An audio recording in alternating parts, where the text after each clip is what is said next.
A new country heads west, with new heroes and a new enemy. The American wilderness.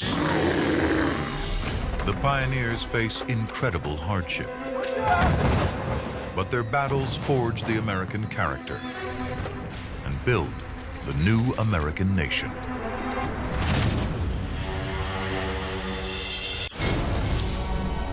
We are pioneers and trailblazers. We fight for freedom. We transform our dreams into the truth. Our struggles will become a nation.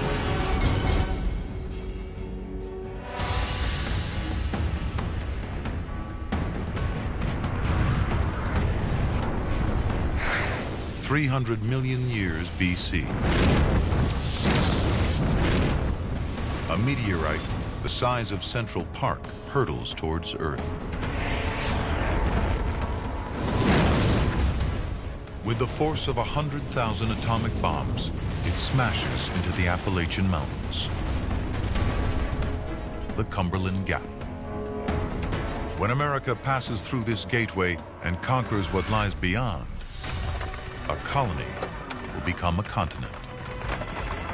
I think Americans have always been pioneers. For a nation of adventurers and explorers. We are always moving forward, and we're always dealing with problems, not ignoring them.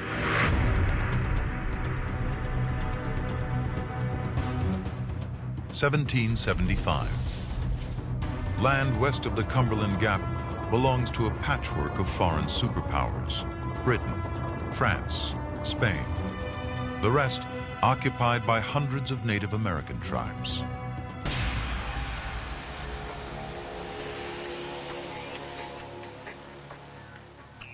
"3,000 miles of fertile land, millions of acres for anyone who can conquer it. Riches, too, thousands of tons of gold and silver.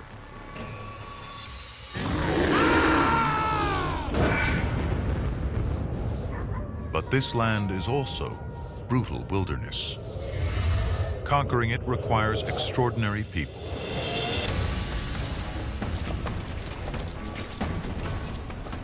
March 1775. Daniel Boone. Woodsman. Hunter. Freedom fighter. Explorer. Dreamer. Okay, man, keep clearing. Cut it through. Coming through here. Boone and his 30 men slashed through the Cumberland Gap on a mission to tap the riches. Cut it through. Coming through here. Before us lay the finest body of land in the world, with which little exertion we can call our own. One day, thousands will desire this land, and we will be rich. But Boone's journey into the western wilderness is also a journey into the American soul. The frontier is a crucible where America will define itself and forge its true character. The King of England has outlawed any western expansion. Illegal settlers rounded up and punished. Boone's already fought the British back east. Now he's defying them again. Daniel Boone was that first great action hero for America. America wanted to see itself that way, I think. They wanted to see themselves as fiercely independent, very capable, and willing to go places most human beings wouldn't have gone. Come on, man, this way. Boone and his men take no supplies. Come on, come on!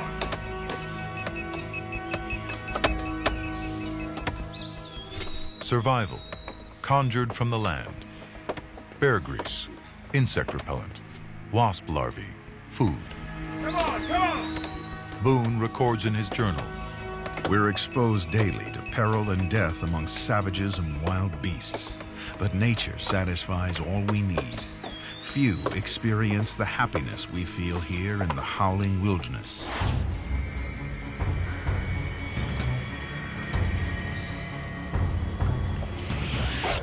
But for the Shawnee, this is not wilderness. It is home. And they will defend it. At all costs. Good work, John. Good work. These areas that seemed like wilderness to the Americans weren't wilderness to these American Indian people. They was just their lands. Daniel Boone and the Shawnee have history. Only the year before, they kidnapped his eldest son, James.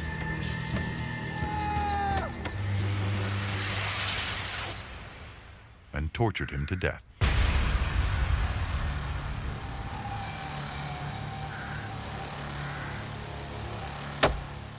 On the 25th of March, 1775, Boone crosses into Shawnee territory.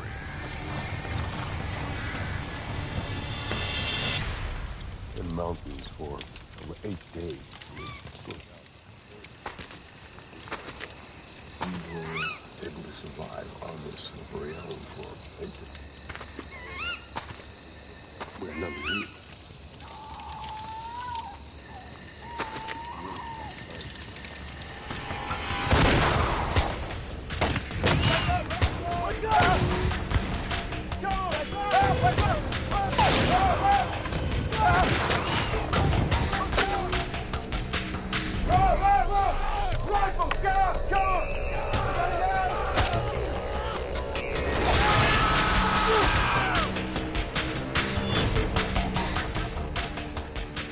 Ambushed, Boone must flee.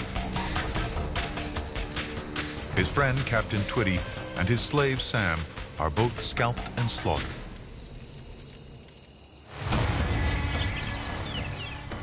But Boone pushes on further west. Well, I think more than anything, the American character is perseverance. They persevered, they fought.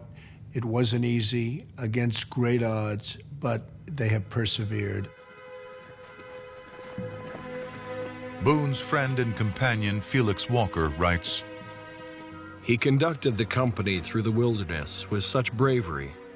Indeed, he appeared void of fear, with too little caution for the enterprise."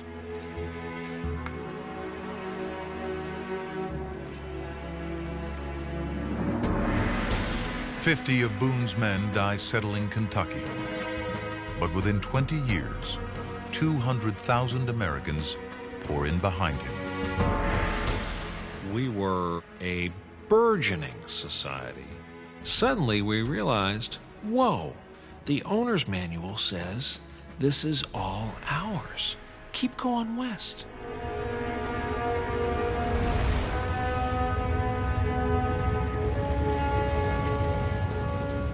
Land hunger becomes a fever, even for the government. 1803, 27 years after independence. The single biggest real estate deal in history. President Thomas Jefferson buys the vast Louisiana territories from Napoleon. 500 million acres for 3 cents an acre. Just as America will one day go to the moon, now a mission into this unknown.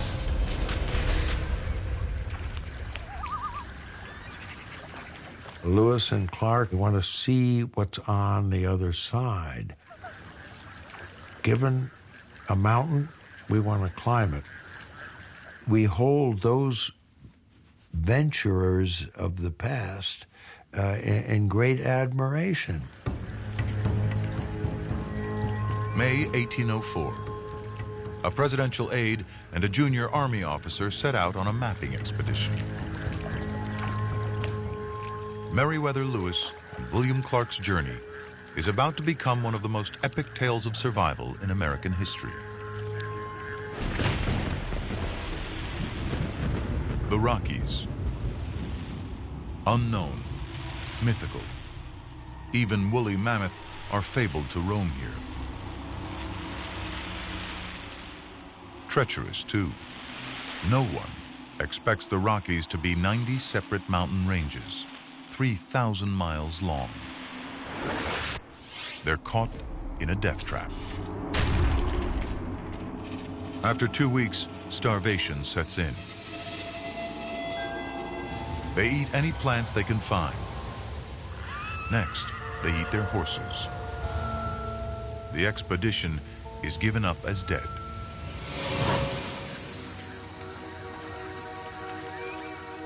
But they survive, and they owe their survival to a 16-year-old Native American girl. Sacagawea of the Shoshone Nation guides them, finds wild food, and saves their precious million-word journals from an overturned canoe.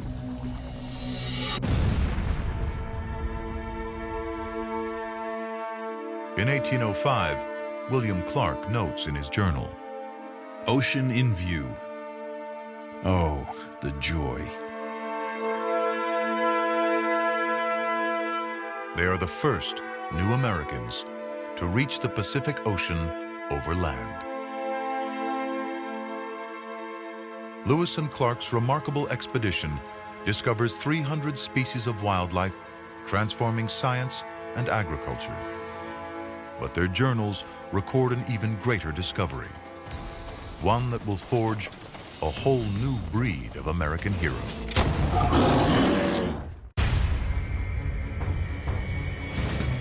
America, East and West. The pioneering spirit of Americans has busted the continent wide open. Lewis and Clark's heroic expedition through the Rockies uncovers a route to the West's most valuable commodity: beaver. Their pelts, frontier hard currency, traded by Native Americans for guns, knives, salt, and they're a high-fashion luxury for the rich. They've been hunted nearly to extinction in Europe. Here, they're everywhere, millions of them. The freezing Rocky Mountain water makes the beaver pelts thicker, warmer, more expensive than other fur. New iron traps from New York foundries make catching them easier. Baited with the beaver's own scent glands, they're drawn to their death.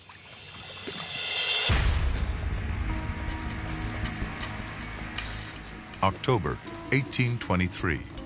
300 eager trappers roam the Rockies, searching for their fortune. 1 in 5 won't make it out alive. Trapping's harsh, hungry work. 6,000 calories a day are needed to survive the extreme conditions, 3 times what we eat today. Jedediah Smith is the greatest hunter of all, 24 years old. He walks up to 1,000 miles in the Rockies each year, traps 600 pelts in a season, 3 years' pay back east. Smith is a devout Christian. Doesn't drink, doesn't smoke. Bible and gun a constant companion. He's smart, works with the Native Americans. The Crow show him ancient shortcuts, sell him horses, nurse his sick men back to health. Wilderness survival. For millennia, the tribes of North America have adapted themselves to live in any condition, from arid plains to harsh mountain pass.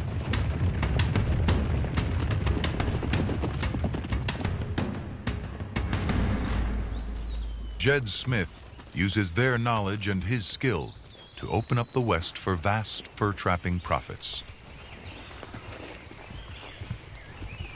He'll die a rich man, but today he's not the hunter. He's the hunted.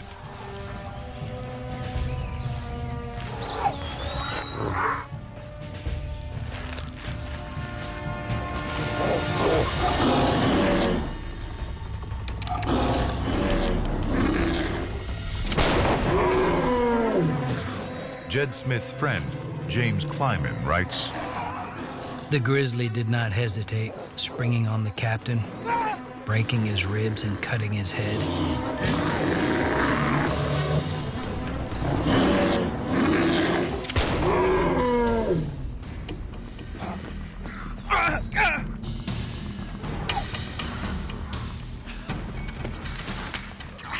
This gave us a lesson on the character of the grizzly, which we did not forget.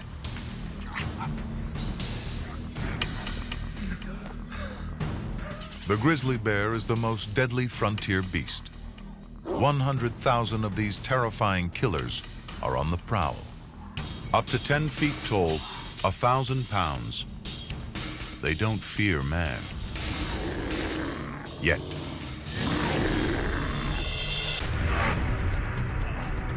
Today, there are fewer than 2,000 grizzlies in the Rockies.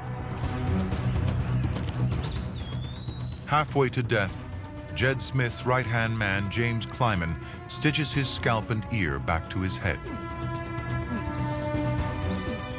I put in my needle, stitching it through and over, laying the lacerated parts together as nice as I could. There was an amazing sense of confidence as part of that American spirit that doesn't even think about failing.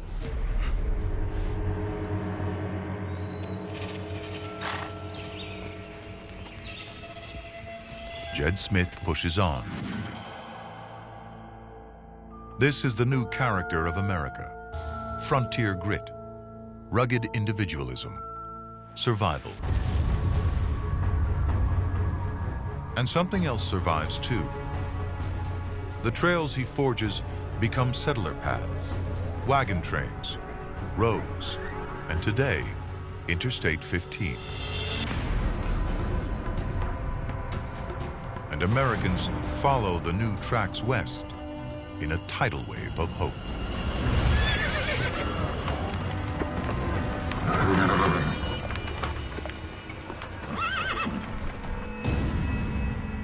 May 1846.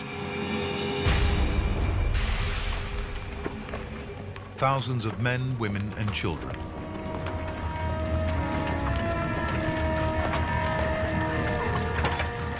Riding, walking, pushing. They're heading for a new life 2,000 miles away. It was a land of opportunity. You can make of yourself what you want. You're only held back by your own desires. Germans, Belgians, French, Catholics, Presbyterians, Mormons. One of the world's great mass migrations begins. The pioneer spirit has moved on. In this colossal migration to Oregon and California, America will finally define its character.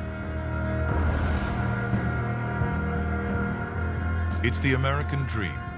Then, as now, the people want an already good life to get better.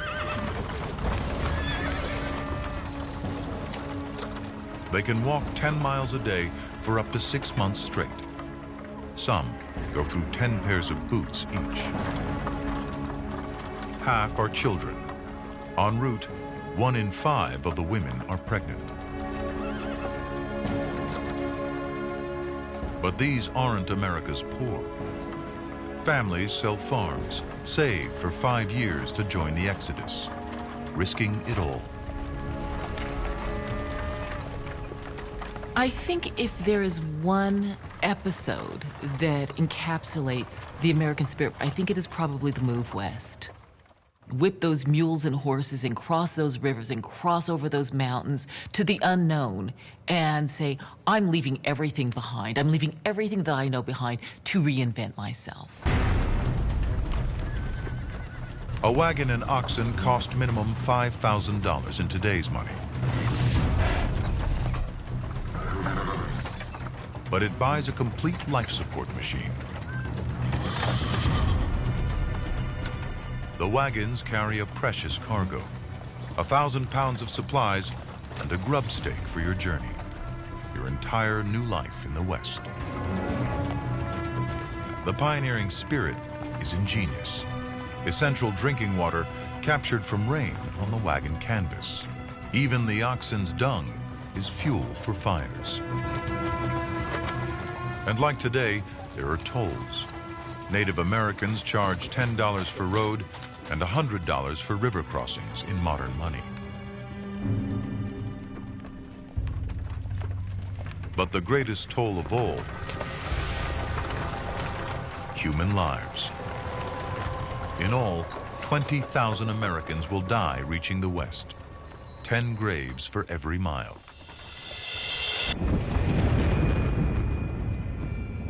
But one story of suffering and death will show just how far the pioneers will go to conquer the West.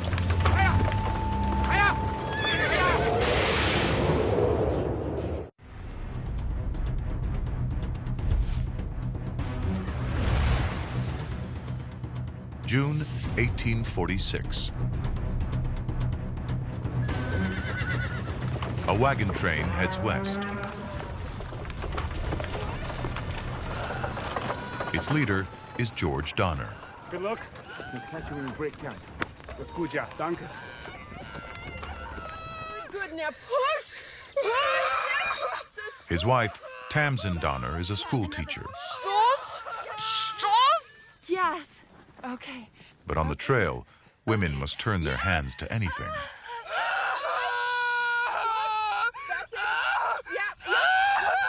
The Donner Party are halfway across the blistering Wyoming prairie, miles from the nearest doctor, with barely any water.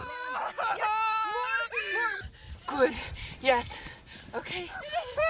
I think the women who came across America in the early days must have been made up of the strongest fiber possible. It's unimaginable. Good.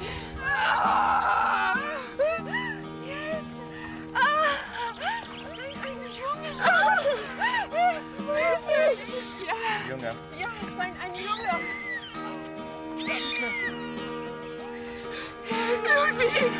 Danke, Fraulein. The new Americans' mother and father are Philippine and Ludwig Kesseberg.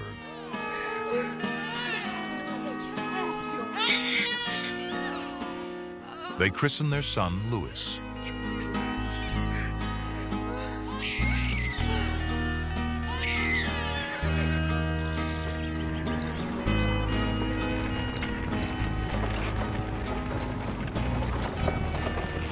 The journey is tough, but the going's good. Tamsin Donner writes in her journal, I could never have believed we could have traveled so far with so little difficulty.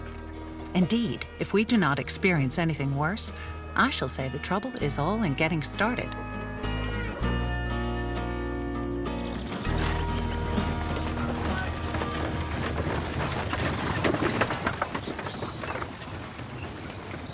But as leader of the wagon train, Tamsin's husband, George Donner, is aware there's one final obstacle to their journey. The Sierra Nevada. Peaks up to 14,000 feet. Fail to clear the mountain passes before the first snow falls, and the consequences are terrifying.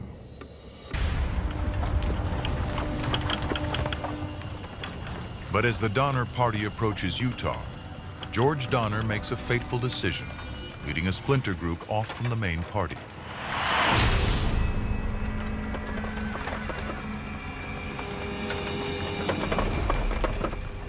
He's read one of the many new trail guidebooks, showing a shortcut that claims to shave 2 weeks off the journey time. Hastings Cutoff is said to be a saving of 400 miles.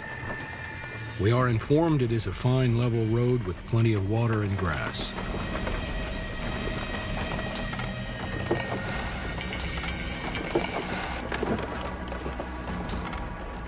But Donner's information is wrong. In fact, the shortcut adds 100 miles to the journey.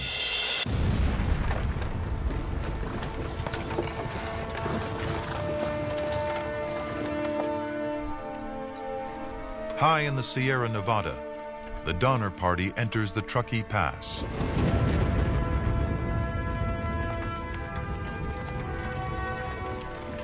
They're only 30 miles from the California plains.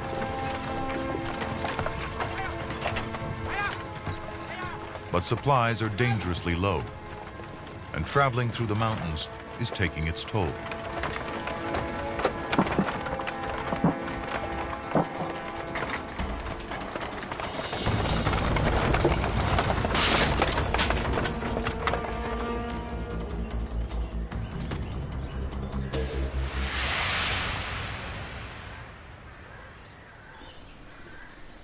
A broken axle.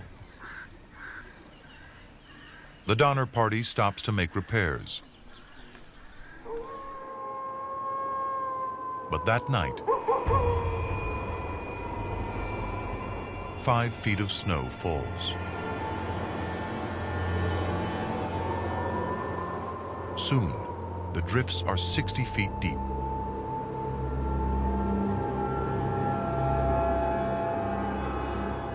The Donner Party will be stranded for 5 months. In just 3 weeks, they've eaten all their food.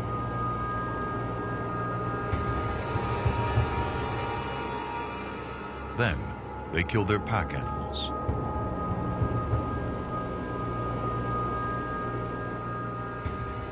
Next, they eat charred bones, twigs, bark, leaves, dirt, and worse. Even the wind held its breath as the suggestion was made that were one to die, the rest might live.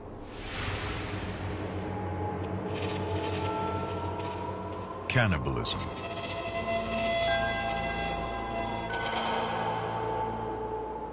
Christmas 1846. They eat their first human.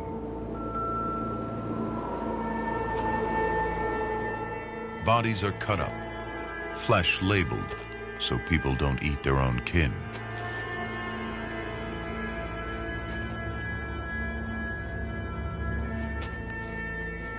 Four rescue parties bring out some survivors. The very last finds Philippine's husband, Ludwig, alone. He is surrounded by bones, entrails, and a 2-gallon kettle of human blood.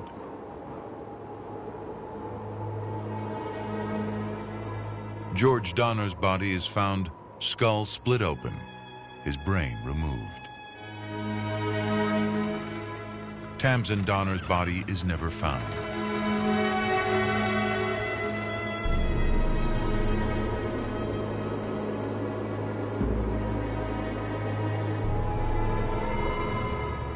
The pass is renamed the Donner Pass, testament to the hardship of the pioneers' push west. Today, it's the Lincoln Highway. Thousands drive this road every year.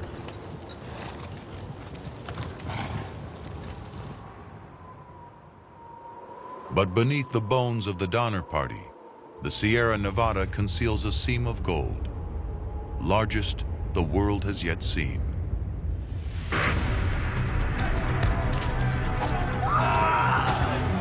Gold fever is about to change the West and the American character yet again.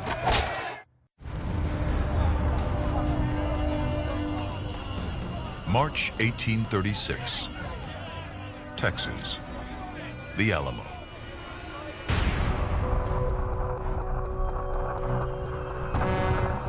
The American nation is expanding, growing stronger, bigger. But there's something else out there, even bigger, even stronger. Mexico, a superpower. A colossal empire stretching from Oregon to Guatemala. But Texas is disputed territory. The Mexican government has invited American settlers in, but are soon overwhelmed by the flood of pioneers. Americans by the thousands were coming into Texas, and they were not abiding to the agreements to come in as settlers. And once they outnumber by 1835 Mexicans 10-1 in that area, of course, the Americans are thinking about independence. The Alamo is where Mexico tries to stem the flood.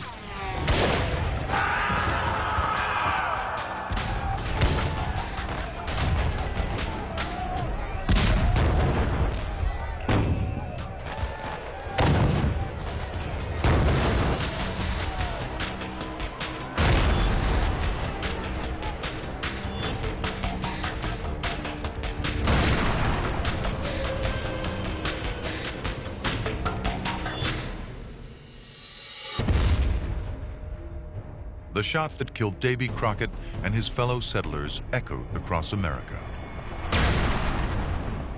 The women and children are spared, sent back to send the Mexican message, don't come.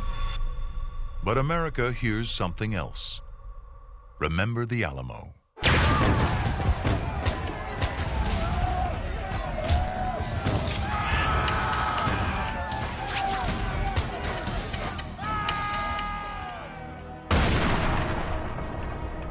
A turning point. America will now wage war to go west. Texas is won. California fought and bought. The same month California becomes American, it becomes the nation's greatest prize. Volcanic magma. Over millions of years, in a fault zone beneath the Sierra Nevada, cooling and pressure create quartz. In the quartz, gold.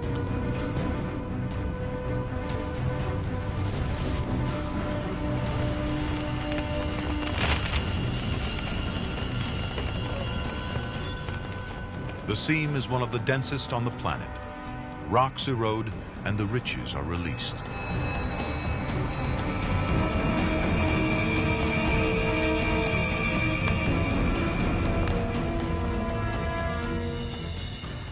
In 1848, carpenter James Marshall finds a 3-ounce nugget in the California River. 2 months' pay in his hand, but billions of dollars beneath his feet. News of Marshall's discovery spreads to every corner of the world. In California, you can taste the American dream. Get rich quick. Within a year, 100,000 desperate amateur prospectors flood the Sierra foothills. It was the American dream distilled to its essence. Take yourself and go out and try and make a success of it.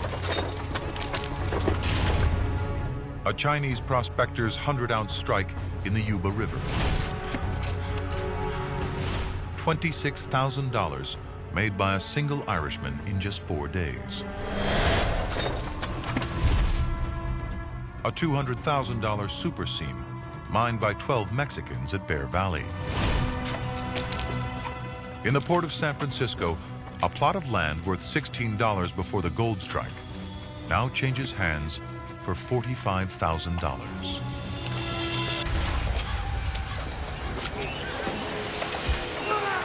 In 2 years, the population of California explodes from 15,000 to 100,000.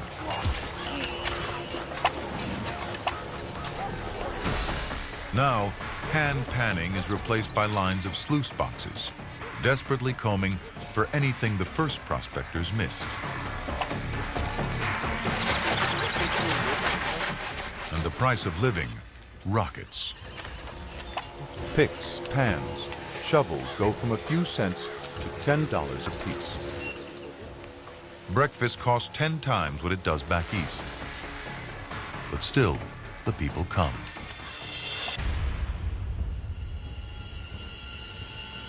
"200 abandoned ships in San Francisco harbor. The crews deserting, rushing for the hills. He's traveled 6,000 miles. He spent all his money. Now he travels by foot. Belgian Jean-Nicolas Perlot writes, "We crossed 200 miles of wilderness, full of Indians, bears, panthers, wildcats, snakes of every kind.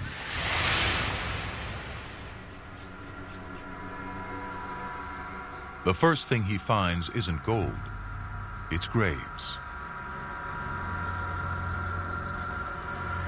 200 of them. Prospectors cut off by rains in the foothills, starved to death. Approaching, we realized animals of some kind had dug up the bodies.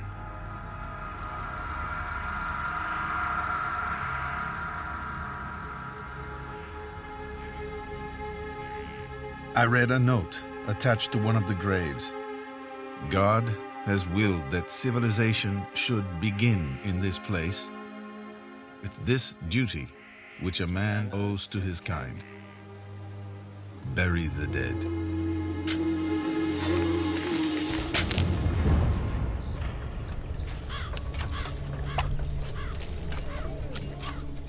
Perlot does find gold, but never in the quantities that he dreamed. As the gold fields are picked clean, tensions rise. Times get tougher.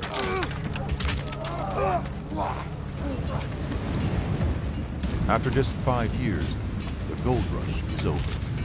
I think that there is that Western mentality of prospecting, try and fail, and the fact that you tried is worthy in and of itself. Of 300,000 who rushed to find gold, less than 1 out of 100 struck it rich. But fortunes were made by the merchants and landowners who supplied the miners. From dirt and dreams came the great cities of California.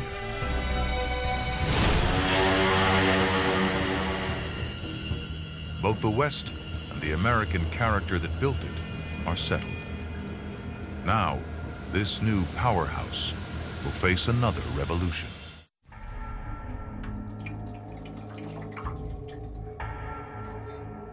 October 1818. A 9-year-old boy comforts his mother as she lies on her deathbed.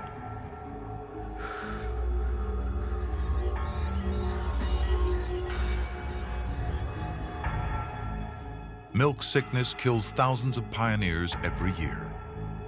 The cause?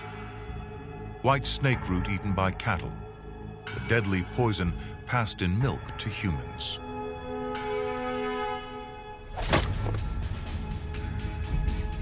At 18, the boy becomes a man, but he has been working like a man for years, battling for existence in this harsh environment. It was a wild region, with many bears and other wild animals still in the woods. There I grew up. I had an axe in my hand from my 8th to my 20th year. This is the life of American settler stock. The young man's grandfather followed Daniel Boone's wilderness road into Kentucky.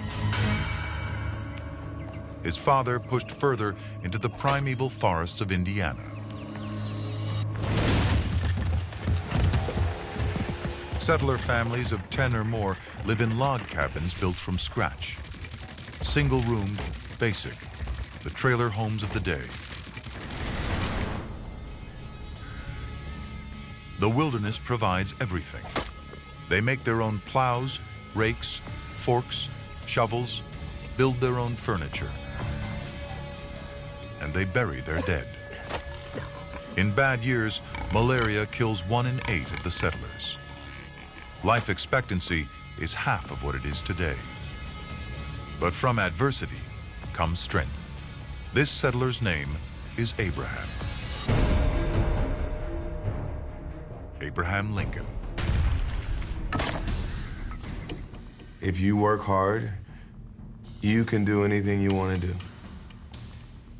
The possibilities are endless. To me, that was the American dream as a kid. Lincoln's family and thousands like theirs have settled the West in 4 generations. President Thomas Jefferson thought it would take 1,000.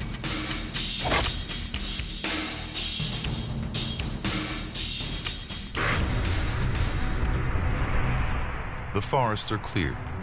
5 acres of family a year.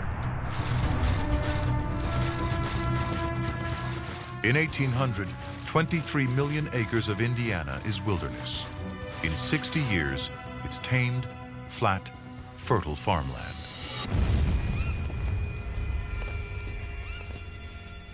But there is more than forest to clear. It's always been one of the deep flaws of the American imagination that it can't imagine a future for American Indian people. As Americans, American Indian people have to imagine that for themselves. And that's the hard part. Keep walking. 1830, frontier President Andrew Jackson declares a new policy, a policy that America will maintain for more than 100 years. The forced relocation of American tribal people onto reservations. You keep moving. After years of Supreme Court battles, the bill passes Congress by a single vote. Chickasaw, Choctaw, Creek, Seminole, Cherokee, all forced off their nations by the point of a bayonet. An episode in the conquest of the West that even some of the soldiers taking part find shameful. U.S. Army Private John G. Burnett writes, "The sufferings of the Cherokee were awful. The trail of the exiles was a trail of death. They slept in the wagons and on the ground without fire. I saw as many as 20 die in a single night of pneumonia, cold, exposure." Move along. Move along.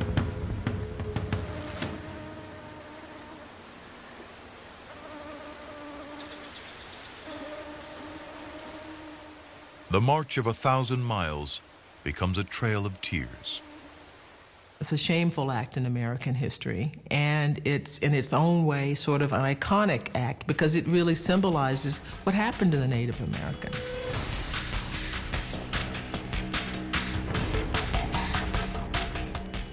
The West is open for business, but key to the transformation of the region is a river 2,000 miles in length, fed by rainfall from 31 states. Running from Minnesota to New Orleans, the mighty Mississippi. It's a lifeline, connecting the West to the outside world. If roads exist, they're muddy tracks. This is the only trade artery, the interstate, that allows the pioneers and settlers to sell the produce they've sweated over. A huge amount of goods are shipped out, but they're shipped out in this most nickel and dime way. A farmer will build a flatboat, fill it up with hogs, sassafras root, ginseng root, tobacco, whatever it is you grow, put it on the flatboat, use the power of the Mississippi to drift you down to sell them along the riverbank. Age 19, Abraham Lincoln makes his first trip down the Mississippi, poling his simple raft. The current is too strong to return upstream. The primitive flatboats are simply sold as lumber in New Orleans. Farmers have to walk the 800 miles home and begin again. But on that first journey, Lincoln sees the future.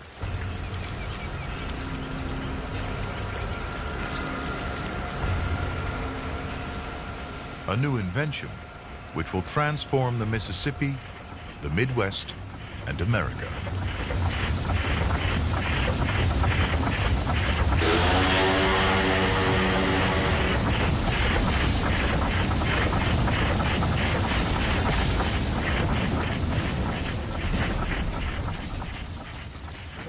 The steamboat was the 19th century's time machine, just as surely as the airplane was the 20th century's time machine. It shrunk distance. By shrinking distance, it enabled commerce. Even upstream, steamboats can travel 50 miles a day, 8 times faster, 8 times the cargo of a raft. But they're deadly. Over half the early models explode, maiming and killing hundreds. But their number triples every decade. They make the Midwest America's economic powerhouse.